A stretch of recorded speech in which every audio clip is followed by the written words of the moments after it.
para sa malaking digmaan. Nung panahon yun, sinong nagsimula ng pagkilos? Pinotektahan mo lang ang komportableng posisyon mo. Ang ginawa lang ni Whitebeard, wakasan ang lumang panahon. Bumuo ng bagong pwersang militar ang Marine Headquarters, yun lang. Pero mga pinuno nila hindi pa kumikilos. Para bang may pinaghahandaan silang kung ano. Ang digmaang yun, isa lamang panimula.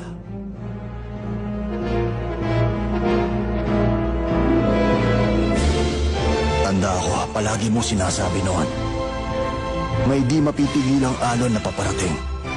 Ang along maghahatid ng bagong panahon para sa malalakas. Yung mga pyesa, sinira ko na lahat.